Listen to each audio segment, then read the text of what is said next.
UP से। और ये घोड़े कहाँ के हैं? राजस्थान के। कितने साल से आप यहाँ आ रहे हैं? यहाँ से कम से कम 10-12 साल हो गए। तो शुरू से आप ही आते हैं या आपके परिवार के और लोग आते थे? पापा आते थे, पापा ने काम छोड़ दिया, हम ही कर रहे हैं ये कारोबार, छोड़ दिया। तो जैसे पिछले दो सालों से यहाँ नहीं हुआ मेला, पिछले साल आए थे यहाँ पे, तो पिछले साल भगा दिया था उन्होंने, बोले मेला नहीं लगा, भाग जाओ। तो हम अपना सारा माल इसलिए गए थे यूपी को, वापस ले जाना पड़ा। फिर वहीं घर से बेचना पड़ा था। अच्छा, तो ये सबसे महंगा घोड़ा लगभग कितने तक का जाता है यहाँ से? कम से कम 2 लाख। अरे घोड़ा बढ़िया है, ये इसकी पहचान कैसे करते हैं लोग? बढ़िया, ये आजकल के लोग ये कहते हैं मालवाड़ी, जैसे ये खड़ा मालवाड़ी हमारा काला वाला घोड़ा। अच्छा, हाँ, उसे बोलते हैं मालवाड़ी, उसे ज़्यादा मानते हैं। कुछ लोग कहते हैं सिंधी हो, सिंधी घोड़ी, जैसे हमारे पास में ये रही काली वाली बच्ची, ये सुन्नी घोड़ी। हाँ, ये सिंधी है। ये भी ऐसी 15-16 महीने। हम शौकत अली है। तो ये जो चैती मेले में नखासा बाजार भी कहते हैं जिसको, घोड़ा बाजार, ये कितने साल से लग रहा है? ये श्री चैती नखासा मेला घोड़ों का मेरे दादा के दादा ने इसको लगवाया था, जो लगभग 130 या 35 साल से कम नहीं है, इतना पुराना है। और उसी वक्त से हमारी चौधरा चली आ रही है और हमारे देख रेख में ये चला आ रहा है। सबसे खूबी की बात यह है कि इस मेले के मालिकान ऐसे लोग हैं जो मेले के साथ और मेले में आने वाले व्यापारी के साथ में अच्छा सलूक करते चले आए हैं, और आज तक कोई ऐसी बात नहीं हुई है जिससे कि किसी आदमी का दिल दुखे, बल्कि हर तरह से उनकी जो है काफ़ी दिलजोई करते हैं और काफ़ी आसानियाँ भी देते हैं यहाँ पर। बाकी ये कि ये मेला तारीखी है। एक समय ऐसा था इस मेले का कि पूरे हिंदुस्तान से यहाँ पर आते थे, यहाँ तक कि पेशावर वगैरह से, पंजाब से, सबसे लोग आते थे यहाँ, और घोड़े लाते भी तो लेकर भी जाते थे।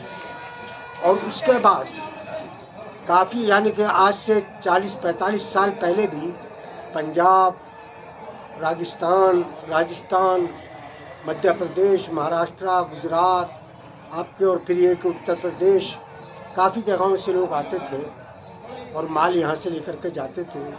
यहाँ तक कि आपका ये जो है रानीखेत छावनी, बाबूगढ़ छावनी, मेरठ छावनी, बरेली छावनी, यहाँ से घोड़े खरीदती थी, लेकर जाती थी। और इस मेले के अंदर बड़ी बड़ी तारीख़ी हस्तियाँ आई हैं यहाँ पर, जिनको कोई अभ्यास के अंदर याद किया जाता है। यहाँ इस मेले में चूँकि इलाका यही था, उस समय हर आदमी के पास घोड़ा रहता था। पूरी आदमी के जीवन की जितनी भी ज़रूरतें थी वो घोड़ों से पूरी होती थी। इसलिए यहाँ पर सुल्ताना डाकू भी घोड़ा लेने के लिए आए और बड़े बड़े लोग बहुत सारे आए यहाँ पर। और इसी तरीके से हर आदमी की ज़रूरत घोड़ा थी, लेकिन मशीनी दौर आ गया तो जिस तरीके से और जानवरों पर जवाल आया, इन घोड़ों के मेले पर भी जवाल आ गया। अब हो सकता है कि दोबारा हिंदुस्तान के अंदर चंद मेले जो पुराने ख़त्म हो गए थे दोबारा शुरू हुए हैं, तो खुदा ने अगर चाहा तो फिर इसकी तरक्की होगी और यकीन होगी, इसलिए कि पुराना मेला। तो नहीं, ये जो अंतर पहले जैसे लोग घोड़े बहुत खरीदा करते थे, अब जिस तरह से दौर बदल करके आ गया, वाहन को जैसे पेट्रोलियम वाहन ज़्यादा हो गए हैं, तो इससे क्या बहुत फर्क आया है? घोड़े के व्यापारियों को कुछ नुकसान हुआ इससे? उस वक्त में सारी ज़रूरतें घोड़ों से पूरी होती थी। अगर ईंट भट्टे पर तब घोड़े हैं, कोई बाजार जा रहा देहात की करने के लिए तब दुकान को घोड़े पर लेकर जा रहा है, गल्ला आ रहा तब घोड़ों से आ रहा है, और वो तमाम चीज़ें हो गई ख़त्म। अब सिर्फ शौकिया लोग पालते हैं या फिर ये कि तांगा बुद्धि वाले, इसलिए घोड़े की कीमत कदर भी ख़त्म हो गई और घोड़े का पालन पोषण भी बहुत कम हो गया।